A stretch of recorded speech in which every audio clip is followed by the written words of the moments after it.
시간이 짧기 때문에 세 가지만 이야기할게요. 청춘한테 뭐가 필요하냐? 제가 최근에 상담을 합니다. 여러 매체를 통해서 상담을 하는데, 물론 야매 상담이죠. 제 인생 자체가 비정규직이에요. 야매로 상담을 하는데, 지난 5년간 여러 매체를 통해 상담을 하는데 20, 30대의 고민 상담을 주로 받아요. 하루에 평균 20여 통, 5년 받았으니까 수만 통이 쌓였습니다. 그 수만 통의 메일들이 결국 그 중에 한 7할은 똑같은 얘기예요. 무슨 얘기냐면 지금 나는 이러이러한 상태인데, 그게 직업을 가졌을 수도 있고 백수일 수도 있고, 어쨌든 지금 이런 상태인데 내가 지금 제대로 살고 있는지 모르겠다. 앞으로 나는 어떻게 살았으면 좋겠냐? 내가 지금 이렇게 살고 있는 게 맞는 건가요? 앞으로는 뭘 할까요? 결국은 70%는 이런 메일입니다. 그걸 내가 어떻게 알아? 내 앞가림도 바쁜데 그 사람들이 다 어떻게 살아야지 내가 어떻게 하냐고. 그 사람들이 어떻게 살아야 될지는 모르는데, 그 사람들이 자기가 어떻게 살아야 될지 모르는 이유는 내가 알아요. 왜 모르느냐? 사실 굉장히 이상한 일이에요. 자기하고 평생 살았는데 자기가 뭘 하고 싶은지 자기가 몰라. 그럼 누가 알아 그걸? 왜 모르느냐? 락강이라는 사람이 있었어요. 락강이라는 사람. 약간 유명한 사람이에요. 그 사람이 이런 말을 했습니다. 인간은 타자의 욕망을 욕망한다. 이게 무슨 소리냐면, 원래 유명한 사람들의 특징이 쉬운 말을 어렵게 하는 겁니다. 이게 무슨 소리냐? 아이가 태어나잖아요. 어린아이가 태어나면 가장 먼저 이제 엄마와 만나겠죠, 보통. 그리고 그 엄마를 행복하게 만드는 일을 처음에는 합니다. 무슨 얘기냐면, 아이가 웃었는데 엄마가 좋아해. 아이가 자꾸 웃습니다. 아이가 걸었는데 커서 엄마가 박수를 쳐. 그럼 아이가 자꾸 걸으려고 해요. 말을 했는데 주변에 가족들이 박수 쳐주면 자꾸 말을 하려고 하죠. 누구나 겪는 발달 과정이에요. 학교를 들어가서 공부를 잘하면 선생님이 굉장히 칭찬합니다. 엄마가 좋아해요. 그럼 자꾸 공부하고 싶어요.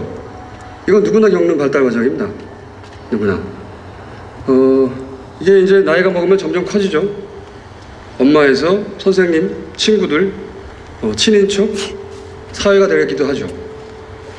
그러니까 인간이 타자의 욕망을 욕망한다는 이야기는 애초에는 아이가 태어나서 사회를 배워가는 과정에 가장 먼저 하는 게 뭐냐면, 다른 사람의 욕망을 충족시키려고 그렇게 사회를 배워갑니다.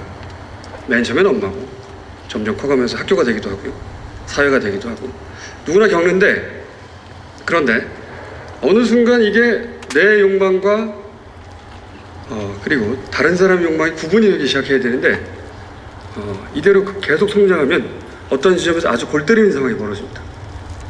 내가 어떤 일을 하고 싶은데 이게 내가 하고 싶어서 하는 건지, 엄마가 원해서 하는 건지, 선생님이 칭찬해 주니까 하는 건지, 주변 친구들이 너는 이 정도는 해줄 거라고 기대하니까 하는 건지 헷갈리기 시작해요.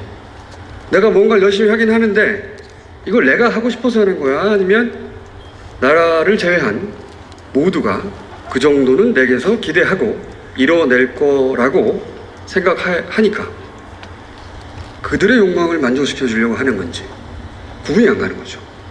구분이 안 가는 상태에서 성인이 되는 사람 굉장히 많습니다, 우리나라에서. 그래서 나이를 먹고 30이 되고 40이 되고 어느 순간 문득 깨닫죠.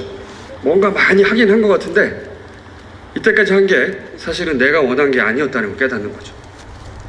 골 때리는 상황이 되는 거죠. 인생을 다시 살 수도 없잖아, 돌아가서.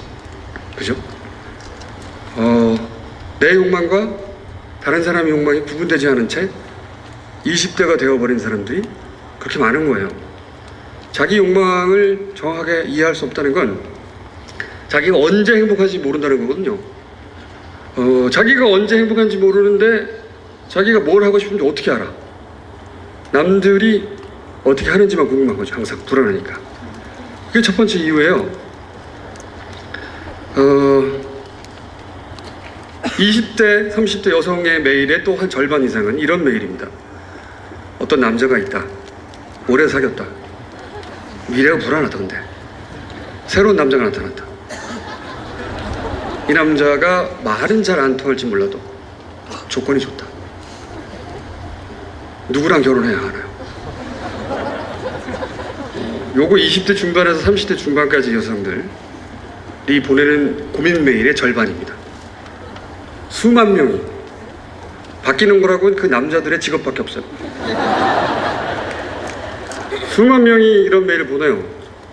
그러니까 사랑인가요? 조건인가요? 이런 얘기죠. 사랑인가요? 조건인가요? 주변에 물어보면 사랑이라고 말하는 사람도 있고 아니야 결혼은 현실이라고 말하는 사람도 있어요.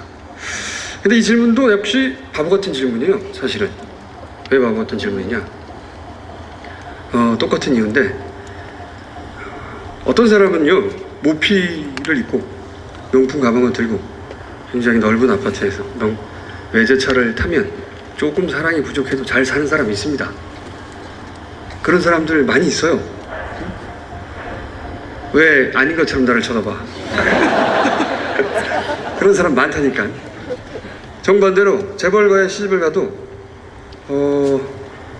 사랑이 부족하면 이혼해야 되는 사람도 있어요. 그러니까 사실은 사랑인가요? 조건인가요? 이게 아니고 그 사람이 어떤 사람이냐에 달린 거죠. 그렇죠? 그러니까 이 질문은 사실은 이렇게 하는 거죠. 나한테, 저한테. 저는 언제 행복한 사람인지 대신 말해주세요 라고 저한테 묻는 거예요. 그 질문은 자기한테 해야 될 질문을 한 번도 해본 적이 없기 때문에 내가 스스로 욕망의 주인이 돼서 주체가 돼서 내가 언제 행복할지를 한 번도 다른 모든 사람 욕망을 제껴놓고 나하고 1대1로 만나서 내가 정말 원하는 게 뭔가 생각해 본 적이 없는 겁니다. 생각해 본 적이 없기 때문에 다른 사람한테 계속 묻는 거예요. 불안해서. 내가 언제 행복한지 대신 말해주세요. 바보 같은 소리죠. 그걸 남들이 어떻게 알아? 그러니까 청춘한테 필요한 첫 번째는 자기가 자기 욕망의 주인이 되는 거예요. 가장 필요한 겁니다. 이게. 두 번째로 넘어가 보죠. 그러면 자기가 자기 욕망을 알았다고 칩시다. 자기가 자기 욕망의 주인이 되는 자세한 방법은 건투를 빈다라고 하는 명저가 있어요. 제가 쓴 건데 그 책을 보시면 자세히 나와 있습니다. 시간 관계상 핵심만 얘기하죠. 자기가 자기 욕망의 주인이 되어야 된다. 1대1로 자기하고 마주서서 내가 정말 원하는 게 뭘까? 부모님이나 학교나 주변 친인척이나 친구들이나 이 사회나 다 무관하게 나를 흥분시키고 행복하게 만드는 첫 번째가 뭐냐? 이걸 자기한테 물어봐야 되는 거예요. 그렇게 욕망의 주체가 돼야 된다. 두 번째, 알았다고 칩시다. 어렵게. 이 과정도 굉장히 어려워요, 사실은. 내가 뭘 하고 싶은지는 알았어요. 그 다음에 해야 될 게 뭐냐? 그 일을 그냥 하는 겁니다. 이 바보 같은 얘기처럼 들릴지 모르겠는데 사람들이 어떤 일을 하고 싶을 때 제일 먼저 하는 게 뭔지 아세요? 다른 사람들한테 그 일이 얼마나 어려운지를 설명하는 거예요.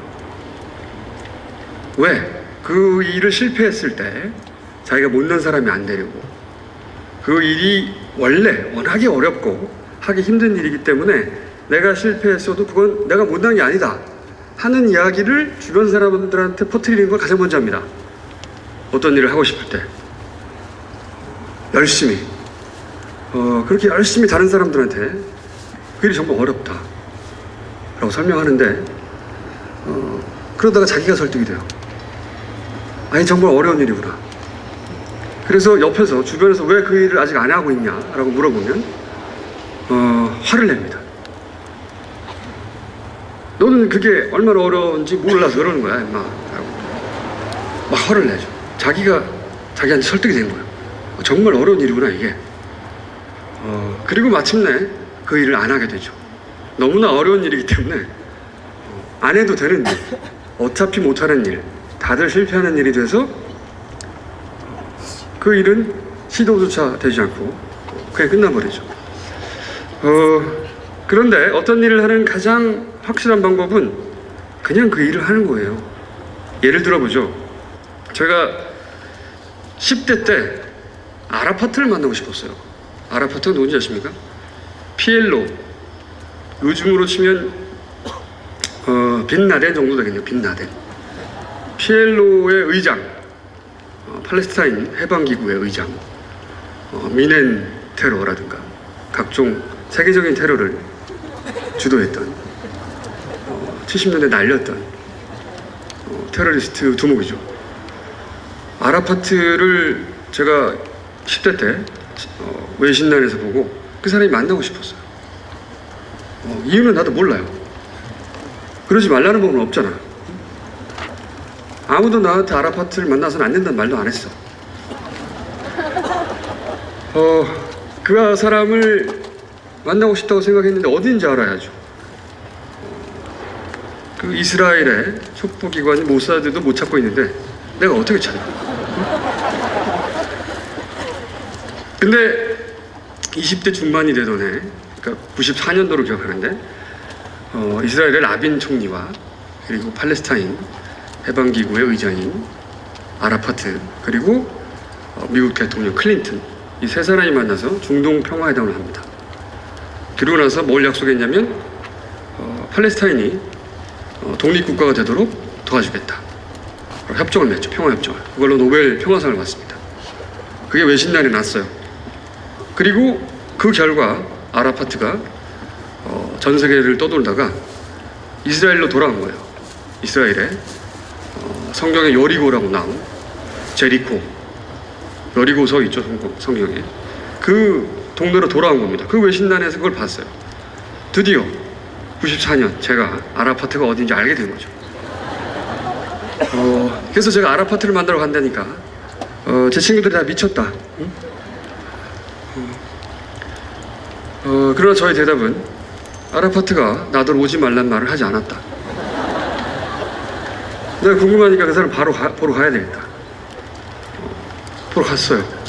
꾸역꾸역 산 넘고 물 건너서 이스라엘로 가서 검문소 몇 개 넘고 어렵게 팔레스타인 지역에 가서 사람들한테 아라파트를 만나야 되겠다고 하니까 네가 왜 아라파트를 만나냐? 리스펙트 한다 나는. 결국 그 사람들이 저를 차에 태워서 아라파트 집 앞에 내려줬어요. 그 집 앞에서 내리고 나서야 제가 깨달았습니다. 나는 아라파트에 할 말이 없구나.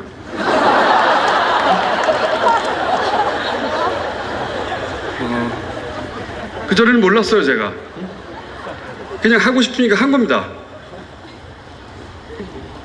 하고 싶으니까 그냥 간 거예요. 만나고 싶으니까. 근데 그 집 앞에 갔더니 그제서야 깨닫는 거죠. 내가 할 말이 없구나. 그래서 아라파트 집 회백색의 2층 양옥이었는데 집 벽에 기대서 사진을 한 방 찍고 그리고 돌아왔어요. 그 다음부터 아라파트가 전혀 궁금하지 않습니다. 다른 사람들에겐 다 아라파트를 만났다고 해요. 제가 이렇게 얘기하면 어쩜 그럴 수 있냐라고 하는데 저는 그런 경우 참 많았어요. 10대 때 사하라를 가고 싶었어요. 사하라. 어떤 책에서 봤는데 어떤 커플이 사하라를 횡단했답니다. 나도 크면 횡단해야지. 그래서 20대 중반에 사하라를 갔습니다. 그리고 트럭을 타고 한 달 넘게 그 횡단하는 그런 코스였는데 첫날 사하라를 이렇게 쭉 횡단하는데 모래가 많아요. 계속 모래입니다. 아침부터 밤늦게까지 계속 아무리 둘러봐도 다 모래야. 그래서 제가 물어봤죠. 앞으로 계속 모래냐? 앞으로 계속 모래다. 모래는 이만하면 됐다. 싶어서 저는 내려서 돌아왔습니다.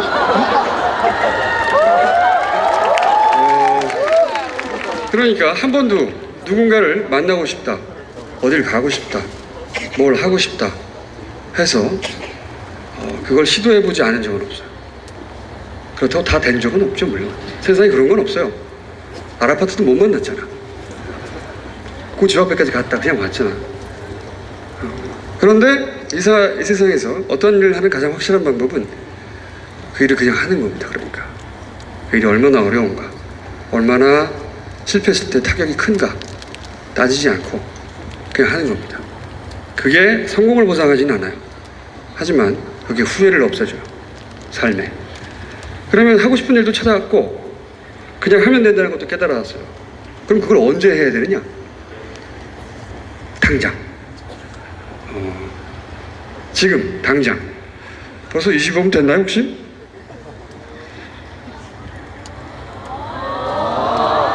어머나, 시간이 다 됐네. 5분만 더 얘기합시다. 제가 또 배낭여행을 갔을 때요, 배낭여행을 갔는데 그때는 그지였거든요. 그래서 배낭을 메고, 원래는 하얀색이었으나 더 이상 무슨 색깔인지 알 수 없게 된 티셔츠를 입고 길을 가다가 파리에 가면 루브르 박물관하고 오페라 하우스 사이에 큰 대로가 하나 있어. 오페라 대로라고.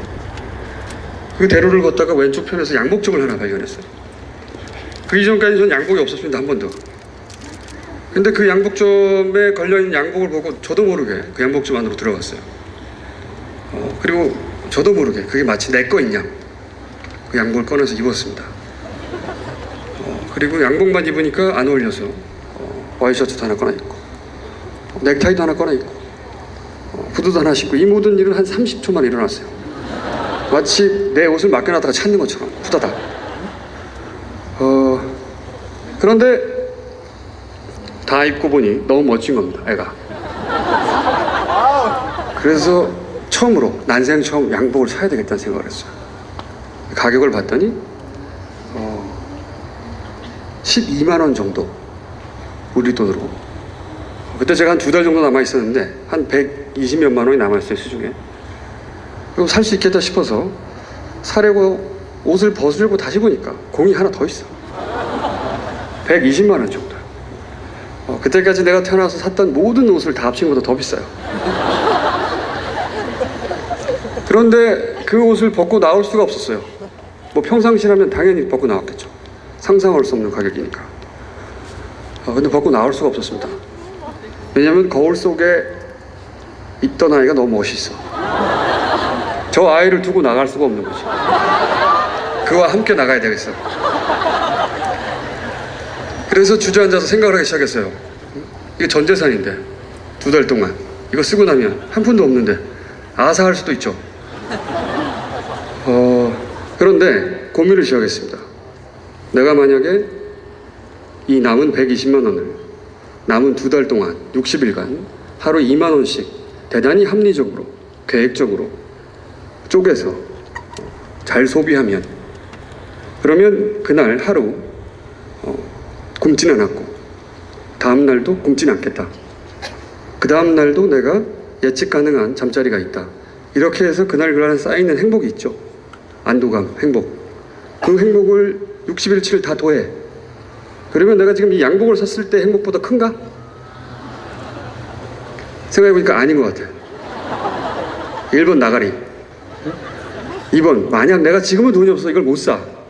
그런데 30대에 돌아와서 그때 돈이 좀 있을 테니까 그때 가장 마음에 드는 양복을 사면, 그럼 내가 25에 놓친 이 행복은 그때 가서 돌아올 건가? 35의 행복은 35의 행복인 거죠. 25의 행복은 25때 사라진 겁니다. 내가 누리지 못하고. 그것도 아니다. 그것도 나가리. 세 번째로 2달은 아직 안 왔잖아. 그렇죠. 2달은 아직 안 왔다. 그래서 벌떡 일어나서 그 양복을 샀어요. 120만 원을 주고 그 양복을 사서 그걸 입고 파리에 가면 룩상부르 공원이라고 있습니다. 룩상부르 공원에서 노숙을 했습니다. 그 양복은 보스였어요. 보스. 당시만 하더라도 굉장히 촌스럽다고 생각했습니다. 보스, 두목. 뭐야 촌스럽게. 그러나 제 생각에 룩상부르 공원에서 노숙한 사람이 입었던 양복으로는 최고가가 아니었을까. 3분만 더 할게요 이제. 저 때문에 행사 늦어지나요? 네, 할 수 없죠. 내가 알 바는 저 뒤사람들은. 그 다음날 아침에 일어났는데 걱정이 되기 시작했어요. 그 직전까지는 굉장히 행복했습니다. 멋지다. 과연. 그러니까 보스를 입고 120만 원을 현금으로 주고 배낭을 메고 공원에 가서 잔 거죠. 그 다음 아침에 일어났어요. 이거 어떡하냐 이제. 좆됐다. 돈은 5만 원 남았는데 어떻게 이거. 응? 가만히 생각해 보니까 여행 다니다가 이 숙소 빚기를 하면 되겠다는 생각을 한 적이 있어요. 그러니까 관광객들이 많은 곳에 가서 사람들한테 우리 숙소로 가자고 빚기를 하는 거죠. 이거 아르바이트를 하자. 그래서 제가 로마로 갔습니다. 로마로 당장. 그래서 어떤 모텔 펜션이죠. 펜션에 들어가서 하룻밤 자고 그리고 돈 내고 나오면서 내가 지금 갈 수도 있고 내가 지금 이건 배낭을 놓고 거기에 역으로 가서 손님 3명을 끌고 오면 그 방에 나도 재워주라 공짜로. 첫째, 만약에 5명 이상 데려오면 한 사람 추가분부터 나를 얼마를 주라 커미션을. 그리고 아무도 못 데리고 오면 그냥 가면 된다. 내가 배낭 메고 그 사람 입장에서 와인하시잖아요. 그래서 역으로 갔어요. 역으로 가서 제 생각에 최소한 3명은 데려오겠지 생각을 하고 역으로 가서 그날 1시간 만에 제가 30명을 데리고 왔어요. 왜? 난 보수를 입었잖아.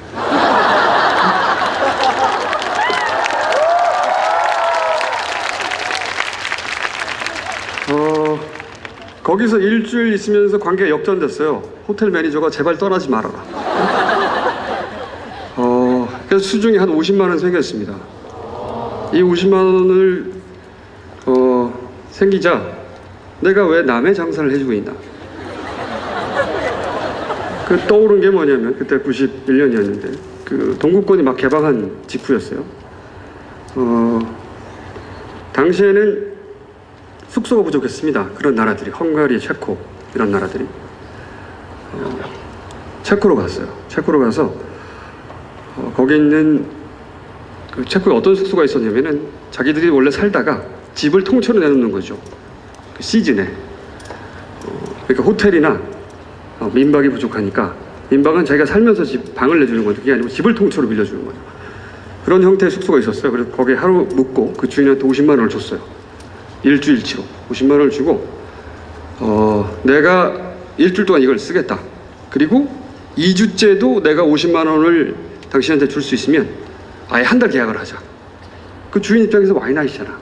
하루하루 장사하는 것보다 여러 사람이 파는 것보다 한 사람이 50만 원 주니까 한 번에 한 사람한테 50만 원이 다 빌려주는 거죠. 그래서 50만 원에 그걸 빌리고 그리고 역으로 갔습니다. 역으로 가서 이번에는 동양인만 상대하지 말고 동서를 가릴 것 없이 마구 잡아들이자. 그래서 역에 가서 차에서 기차에서 내리는 배낭객 중에 반반한 남자놈을 하나 잡아가지고 내가 앞으로 한 달 동안 너를 먹여주고 재워주고 돈도 줄 텐데 내 밑에서 일해라. 안 할 이유가 없잖아 그 사람이. 난 보수를 입었는데. 그래서 영국 친구였는데 걔를 고용하고 둘이 알바를 시작했죠.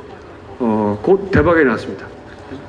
왜냐면 우리가 더 가격이 쌌고 젊었고 젊고 예쁜 애들 이 아르바이트를 했고. 그래서 이제 제가 거기서 한 달 정도 소위 그 삐끼 사장을 했는데 매일 잘 먹고 잘 쓰고 그리고 제가 체코를 떠나는 날 수중에 1,000만 원이 남았어요. 이 모든 건 보수를 샀기 때문에 가능했던 거예요. 그리고 제가 그 이후로 지금까지 지키고 있는 삶의 원칙이 하나 있습니다. 당장 행복해져야 된다. 사람들은 흔히들 이렇게 말해요. 지금은 내가 그 일을 하고 싶어도 지금은 그 일을 하지 않고 뭔가 열심히 뭔가를 모으거나 준비하거나 혹은 미뤄두거나 해서 나중에 행복해질 거다. 행복이라는 게 마치 적금을 들 수 있고 나중에 인출에 쓸 수 있는 것처럼 생각해요. 그런 일은 일어나지 않습니다. 그때의 행복은 그때 그 순간에 영원히 사라지는 거예요. 그 나이로 돌아가서 그때 그 행복을 다시 찾을 방법은 이 세상에 존재하지 않아요. 당장 행복해져야 되는 거죠. 25분인데 제가 길게 했죠. 할 수 없지 뭐, 씨발. 정리하면 그런 겁니다. 정리하자면, 요약하면 자기가 언제 행복한지, 내 욕망이 뭔지, 내가 어떻게 생겨먹었는지 자기하고 대면을 해야 돼요. 그래서 내가 하고 싶은 걸 찾아야 됩니다. 누구의 눈치도 보지 말고 욕망의 주체가 돼서. 그리고 그 일을 그냥 해요. 그런다고 성공하는 보장은 없어요. 실패도 하고 작은 성공도 있겠죠. 근데 그 일을 언제 해야 되냐면 당장 시작해야 되는 겁니다. 당장. 행복이라는 게 저축하거나 적금 들었다가 나중에 꺼내 쓸 수 있는 게 아닙니다. 왜 지금 행복해지려고 노력하지 않고 그걸 유보해 두냐고. 미쳤어? 그러면 그게 잘 사는 겁니다. 잘 사는 사람이 훌륭한 사람인 거죠. 훌륭한 사람이 잘 사는 사람이 아니에요. 제가 할 얘기는 오늘 여기까지가 끝인데 그렇게 살면 그럼 어떻게 되는 거냐 내 인생이. 그걸 내가 알 바 아니죠. 그런데 이런 얘기는 하나 해드릴게요. 세상에 전 세계 나름대로 성공했다고 하는 사람들을 40대 이런 사람들을 조사를 한 적이 있어요. 어떤 기관에서 전 세계에. 그 사람들이 어떻게 성공했을까? 특징이 한 가지 있었어요.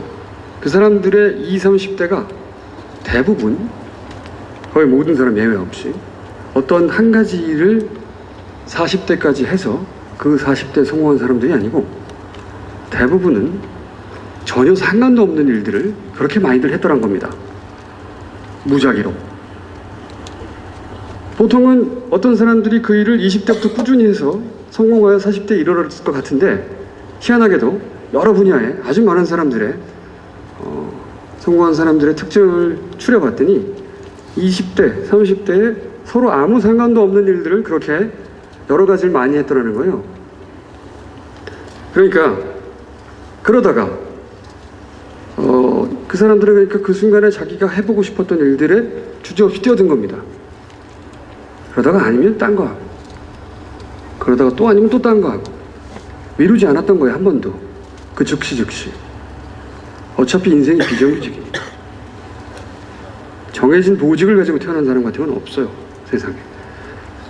그러다 보니 30대 중반 어느 시점쯤에 자기가 잘하는 일을 깨달은 거죠. 아, 내가 이걸 잘하는구나. 그로부터 한 10년간 그 일을 하고 났더니 결과적으로 유명해져 있더라는 겁니다. 제가 어떻게 하면 성공하는지는 말씀드릴 수는 없는데 내가 뭘 하고 싶은지 모르는 이유는 말씀을 드렸어요. 그러니까 욕망의 주인이 되십시오. 어쨌든 행복하게 사시길 바라고요. 하고 싶은 대로 하고 사세요. 졸라 짧아요 인생. 그리고 요 얘기는 하고 싶네요. 굉장히 계획들을 많이 해요. 계획만큼 웃긴 것도 없습니다. 그렇게 될 리가 없어요. 만약에 신에 존재한다면 전 무신론자지만 가장 사람에 대해서 비웃을 게 그 부분입니다. 이것들이 계획을 세웠어. 그렇게 될 리가 없죠. 그러니까 닥치는 대로 사시고 행복한 데를 찾아 닥치는 대로 사세요. 네, 저는 가겠습니다 그럼. 네. 네, 감사합니다.